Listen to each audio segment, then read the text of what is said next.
All right, what's up, guys? Welcome, everyone. Let's see if I have everything set up here. Let's see if I can find the right button here and run the intro. And right afterwards, we're going to take a look at the markets.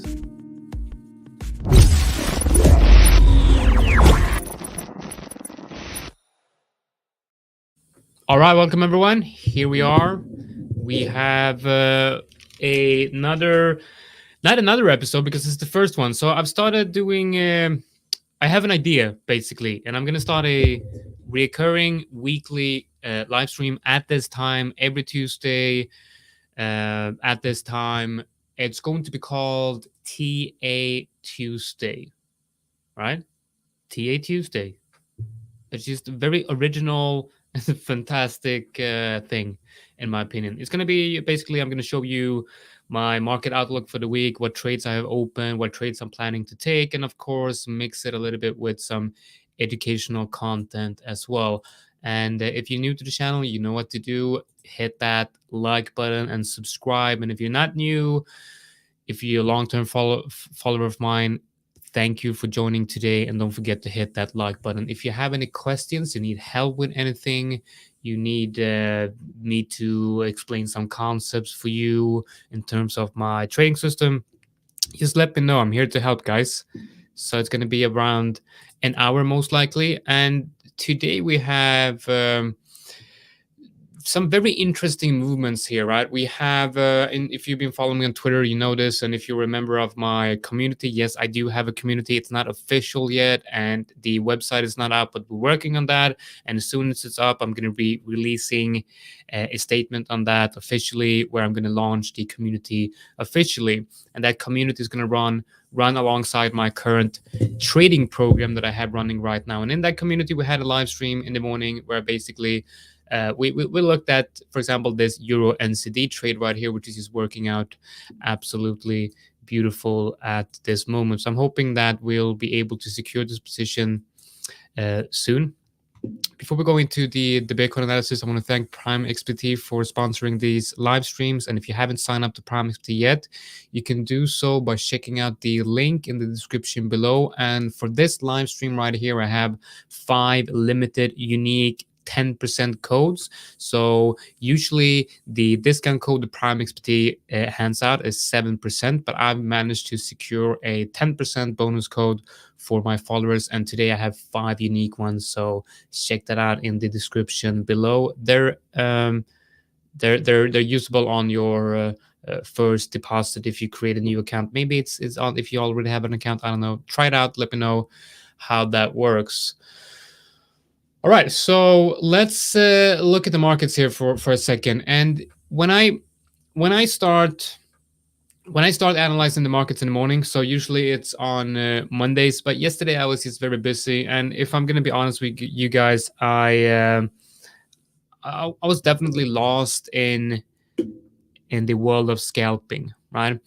Which happens from time to time. If you've been following me for a while, you know that when I start scalping, there's something wrong going on. And I had a really good scalp, like a 4-hour scalp beginning beginning of the day, and then I kind of got lost in the fast-paced action of scalping, and I started obviously losing. I gave back that profit from the first very successful trade, and I stopped at break even. But I had like 10 scalps, and the first one was a 4-hour winner, and then I just gave it back on all the other 9 trades. So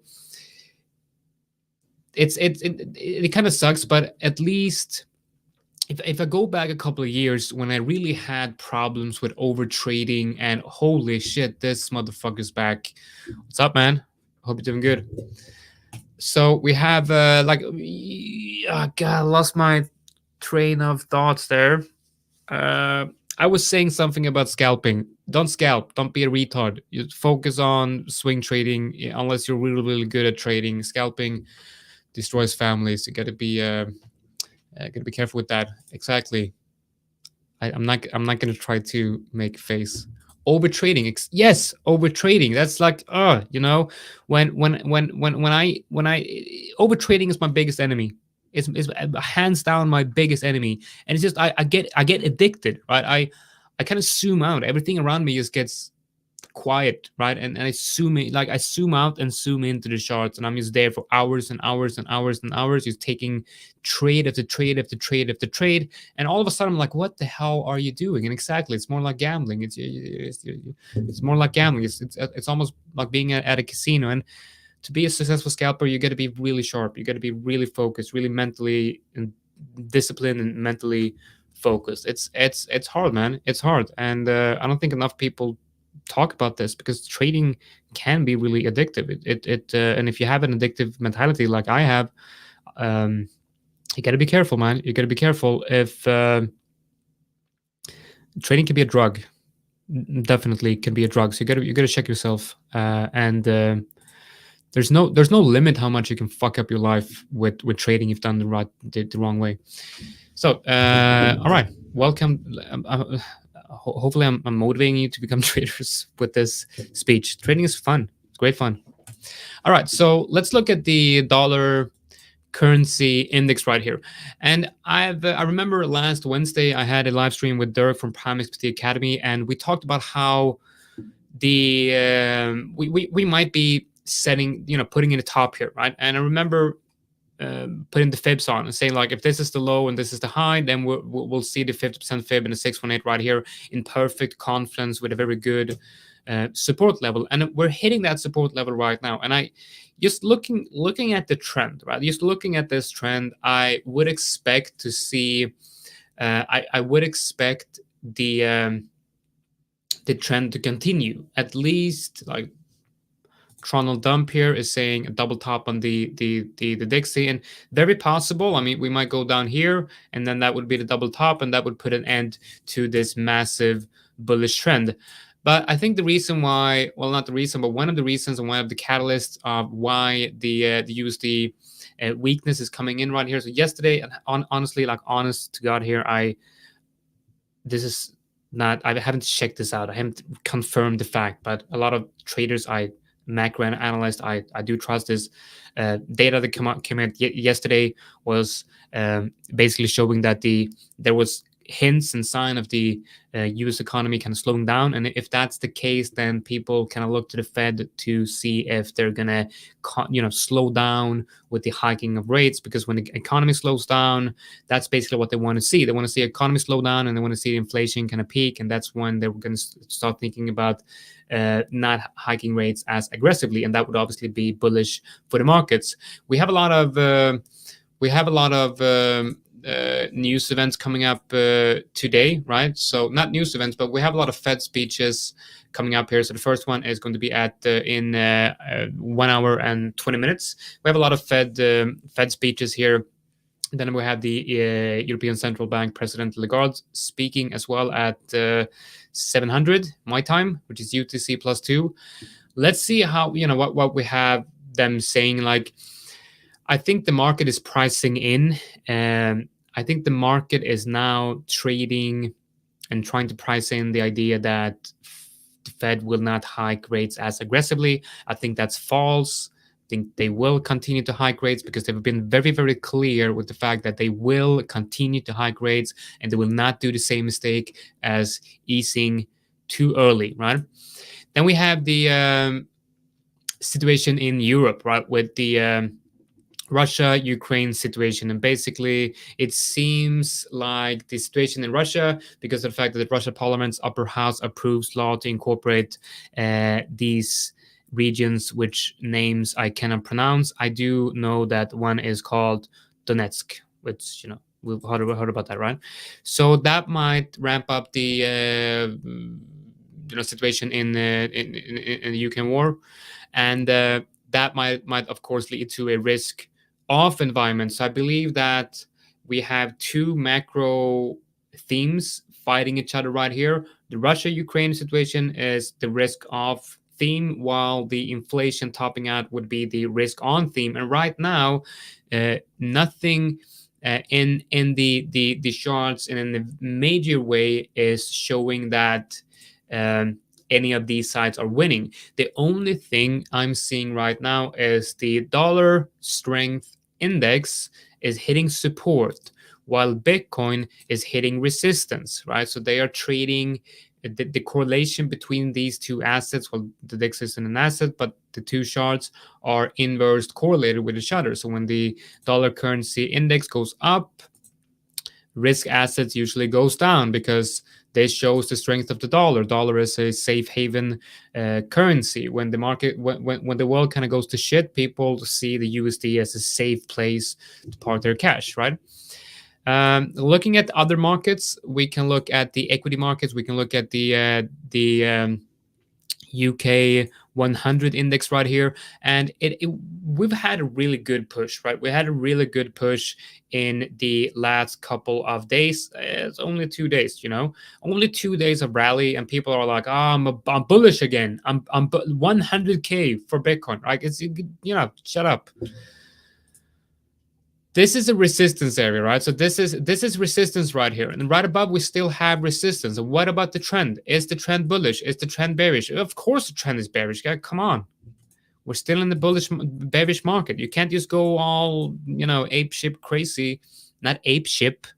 Maybe that's a new thing. Ape ship crazy. Anyway, like you gotta and of course, you look at the European stock index, then this is definitely about to break market structure. But then again, you look at the overall daily market structure, it's bearish, right? It's bearish. You have a down move, up move, down move, up move. Here's the resistance area right here where we are trading right now. Major high time frame resistance. So nothing tells me that the high time frames have broken. We don't have a bullish market structure in the risk on assets just yet. You can see here that even if this is a local downtrend, this breaks the local the local downtrend. This is now a local uptrend, but that's secondary trends within a primary trend. And this, I would argue that this right here is the primary trend right here, which is bearish, right? So now, given the fact that equities are somewhat rallying right here, you look at the Nasdaq as well, hitting very clear resistance. S&P 500 trying to break above resistance right here, but it's not really happening. And then at the same time, Bitcoin is getting halted right at resistance. So this is telling me that it's too late to long, and it's too late to long because you should have longed down here, which it didn't really have any good technical reasons to do so, and it's just stupid to long right now at resistance. And the question is then, would you short this? Well, the trend is definitely in favor of shorting, but the trend is not obvious. We are right now seeing prices right between a break in market structure, right? We're very close to a break in market structure. If the Dixie starts bouncing, starts moving down here, maybe printing something like this. What's up, Hans? Hope you're doing good. Welcome to the live stream. You know my name, so you have to hit like. So if the dollar currency index prints something like this, that's a bearish break in market structure. And if that happens, I mean, Bitcoin would have already broken out, and we would probably see a high time frame bullish break in market structure. So when the trend isn't really clear, I would not recommend either shorting or longing. What you should be doing here is look for clear trends, clean trends, where you're expecting the behavior of the trend to continue, right? And in my case, the dollar currency index, very clear. I expect this trend to continue. I expect the risk off narrative to continue throughout the week. Why? Well, because in trading, we expect trends to continue trending until they're broken, and this trend has not broken. So I'm, for that reason, bearish.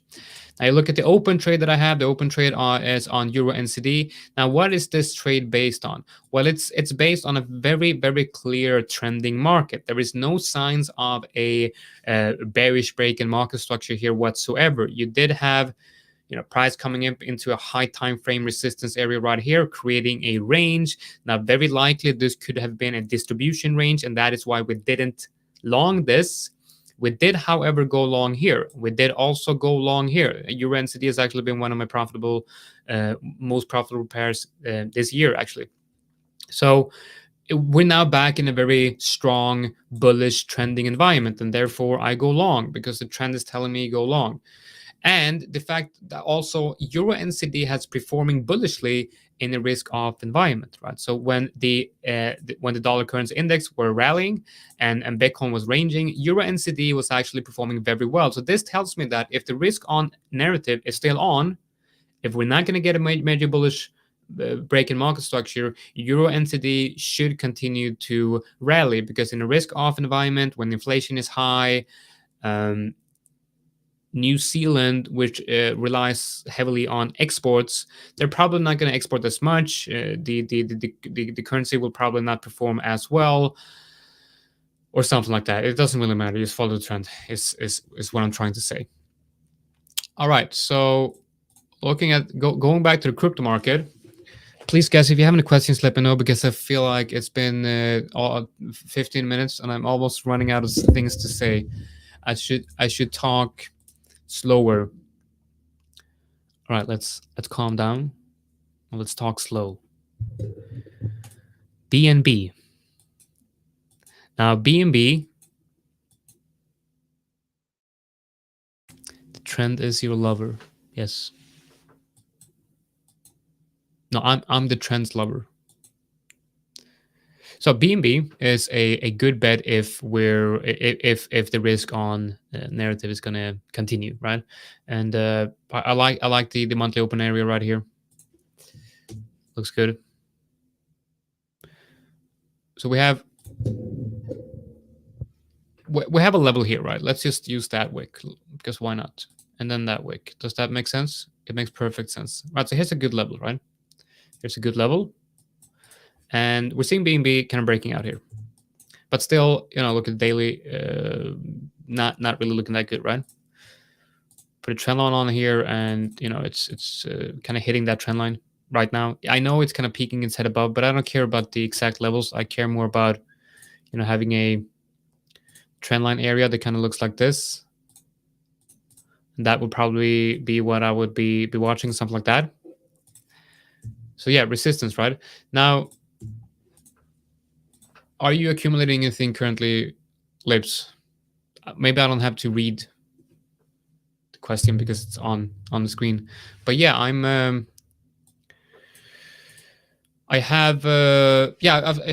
looking at Bitcoin and Ethereum basically, and I think about some Sol as well, because I reason why I went into Sol is basically because of this, right? It's I like the range. I like the range of Sol here, so I bought a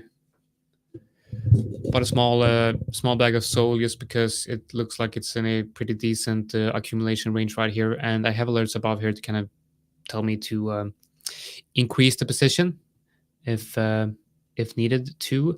And of course I have some Bitcoin, because yes, Bitcoin could drop massively from current levels. We could definitely go down to the 15, 14, even 13k, even I don't know, like I don't care, like, but I'm not saying Bitcoin is cheap, but we're down 70% from the all-time highs. All right, I have cash. We're down 70% from the all-time highs. Why shouldn't I be buying some Bitcoin here? Small portion, of course. And you look at Ethereum.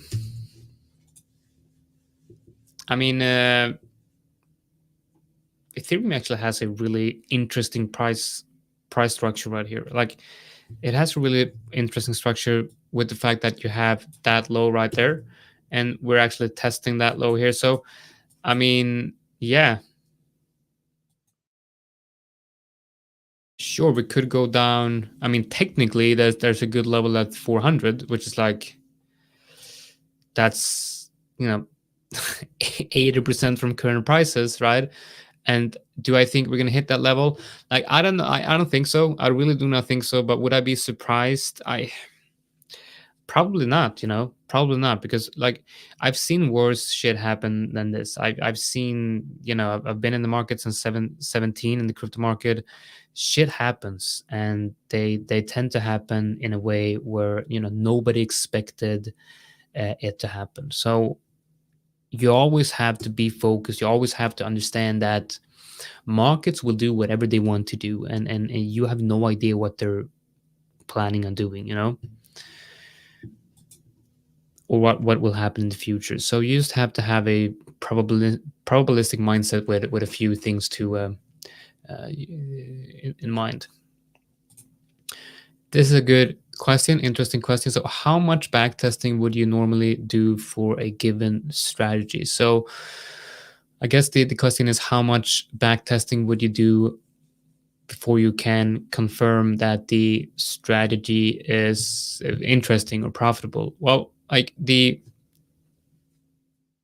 interesting to know if a system really is profitable or is interesting trying. So backtesting tells you that it's interesting enough to start demo trading and or forward trading. It doesn't have to be demo. It can be a live account, So backtesting tells you that if it's interesting enough to start live testing, forward testing basically.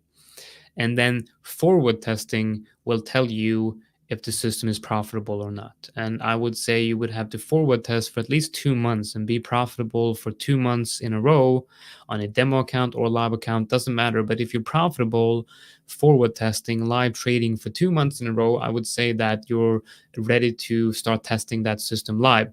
When it comes to back testing, when I developed my system, I basically, as soon as I started backtesting, I saw the power of backtesting and the potential that backtesting really had, which kind of made me obsessed with the idea of testing my system over and over again to perfect it. And I did that for on and off. I think it took me a year of back testing to come to the conclusion that the indicators that I have today, the combination of the indicators and entry triggers, works best for that system for me and the way I'm trading.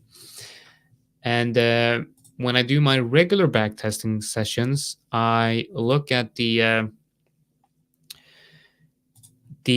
believe that these are the Forex majors and minors, and I backtest 1 year of price data on all of these, and I do that regularly. And in the crypto market, you could basically just take either you just take a random sample of like 20 altcoins, including Bitcoin and Ethereum, and just test 1 year of price data, and that would take you maybe a week of work to do so, but you'll have probably over around maybe 200 trades. So with that 200 trades data, you can look at the data, and of course, and I'm not saying this because it's the one I'm using, but this backtesting template is actually really good for doing backtesting. So you can look at the video I have on my YouTube page, which says I think it's called "I'm giving away my best tool for free" or something like that, and it's basically this backtesting template, and use this one. And you can also enter some different competencies and that kind of stuff, right? But you'll be able to look at the stats and actually say, right, so if you have results that say I have above 50% win rate, maybe 55 or 60% win rate or something like that, and you're actually quite profitable in the back testing, then you do the exact same thing forward testing. And when you're profitable doing that in forward testing for 2 months straight, you're ready to go live basically. And you're going to see that the difference between the results, especially win rate, the difference between win rate in back testing and live testing is usually like 10%, right? So if you have a 70% win rate back testing, you're going to have closer to 60% win rate when forward testing. And the reason for that is you're not back testing your emotions, right? You're back testing the specific technicals of the system, and there's no emotion involved in back testing, right? So when live trading, you're gonna make much more mistakes, and you're gonna enter and exit the trades a bit differently than what you did in backtesting, and that is why backtesting and forward testing is equally as important. However, I do think that backtesting might be a little bit more important than forward testing, because you're going to use for backtesting a lot, even when your system is confirmed profitable. So from time to time, you're going to have losing periods, and a great way to get your confidence back during those losing periods is to backtest the system on the same period as you lost live trading, and you can then see the difference between the you can see the emotions having influence over your live trading, basically. All right, let's go back to the BNB idea here. So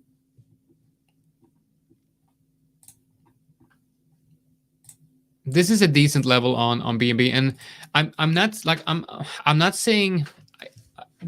I mean, the probability of risk on continuing throughout the week is high, just because the trend is the trend, right? But I'm not saying it. I'm not saying it has to go that way. I'm just saying that I feel like the probability of that happening is a bit higher. I do, of course, have ideas in mind for what to do if that turns out to be false. If my idea of risk of continuing is invalidated, we have to look at different other solutions, right? By the way, guys, I have a newsletter. It's completely free. You can sign up using the link in the description below, and I also have a link on my Twitter. It's completely free. It's going to be sent on a Friday with some videos, educational videos, some potential trade setups stuff, and any information of the upcoming community will be released in the newsletter, and all the information of upcoming trading programs will also be released in the newsletter. So definitely sign up to that if you want more information. All right, BNB. So if the scenario that I'm watching is invalidated, I think BNB is a great trade to take as a risk on trade, right? And then we have XMR. Now, XMR, on the other hand, is showing a clear bearish market structure as compared to BNB showing a pretty good local bullish break in market structure and a local uptrend. XMR is actually showing the opposite, right? And it's now coming up to test a major resistance area. Let's see if we can mark that out. I think that would be it, right? So you see how you have a break and retest, and the break is clean, and the retest is rounded and very clean, and just looks very good. And it's confluent with you have the monthly open up here, you have the short RLC confluent with that breakout area. So I do think that it definitely makes sense for a short trade on this if the risk off environment prevails today. And what would confirm this setup, let's say XMR moves higher here and then prints a 4-hour bearish engulfing candle. So at the bottom of that arrow is the 4-hour bearish engulfing candle closing. What I would do then is I would put in some short orders on the retest of the 50, and then put the stop loss above the high of the rejection. And let's say the rejection is the high of this arrow, or high of that path line. So we're going to put the stop loss right above the short RLC and the daily 50 EMA. This would be the trade. I would then TP1 at the weekly open. So TP1 would be the weekly open. I would then move stops to entry. The average of this trade would be around 3, which is quite good. I think that's a valid trade to take. The 4-hour candle just closed on in crypto as well. So let's see if we have anything setting up here. Let's look at BNB. We now have a 4-hour open and close above that level, so the breakout is confirmed. Seems like the risk on moves are continuing right here. Another one is Maker. I think this is Maker.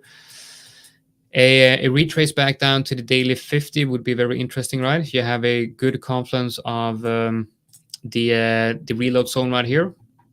So I think that makes perfect sense. Maybe even a touch of the weekly open or something like that. But this would be a decent trade. So I'm putting in an alert right here. I think that's the 3 ones I'm watching right now in terms of altcoins. It's BNB, XMR, and MKR.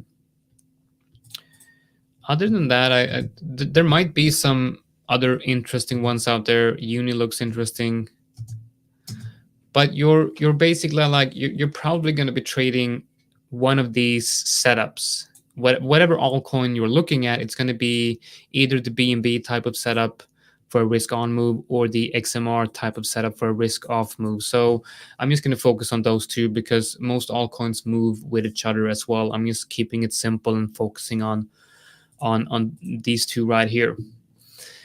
In terms of legacy markets, I only really have Euro and CD of interest right now. I'm really hoping TP1 can hit here today so we can move stops to entry. Another one I was watching is USD CHF. You can see how USD CHF is coming down and retesting that monthly and weekly open level right there, conflict with the 4-hour 20 EMA. Stochastics are saying the 4 hours way too high, so we need that to come down. But on the 1 hour, looks perfect.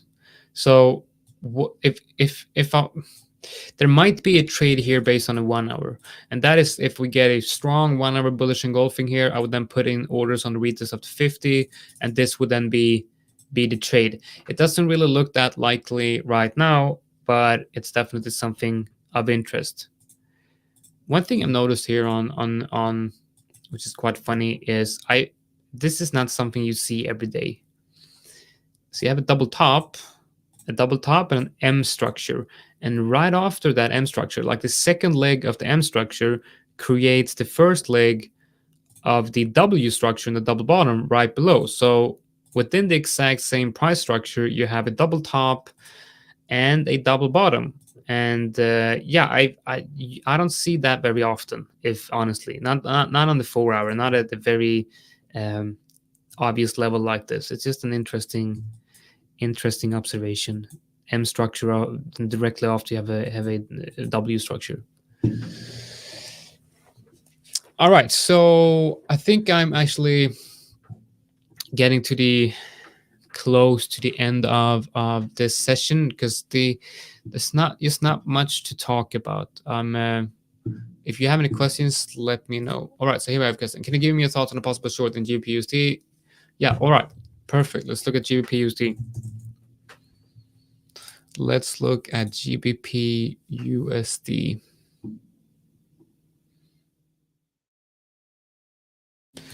If it prints a 4-hour bearish engulfing candle on the falling trend line, and that would be, I guess that would be this. All right, so we have a trend line. It's hitting that trend line. Let's look at the reload zone of this move. We're actually right perfectly inside the reload zone on GBP/USD. So far so good. But then really what would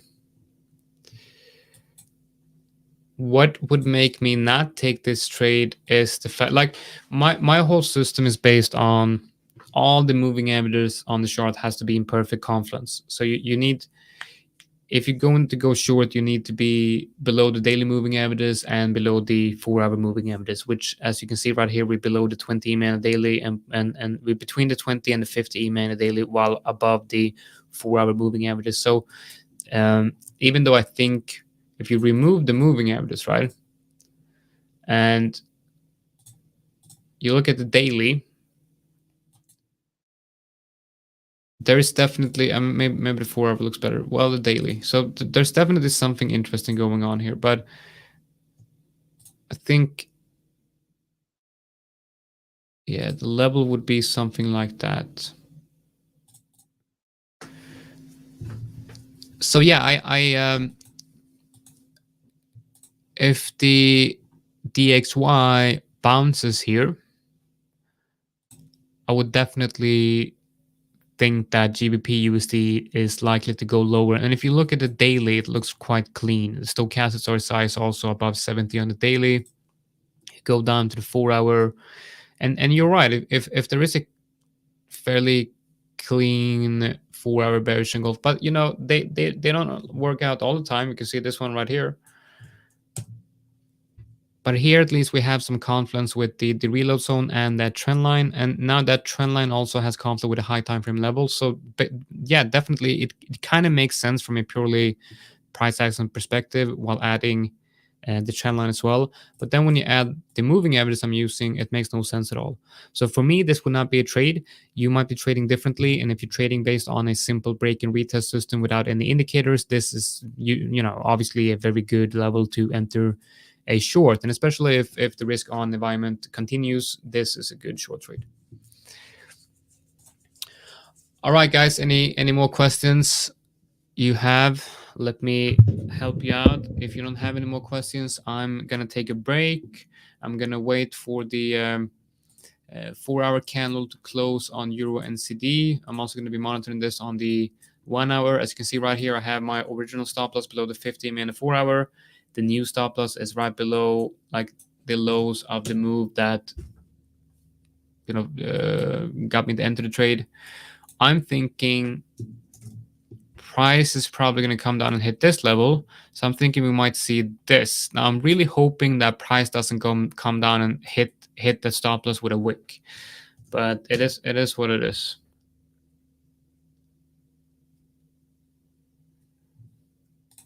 Where are you going to share the trading template and the RLZ template, please? You mean this one?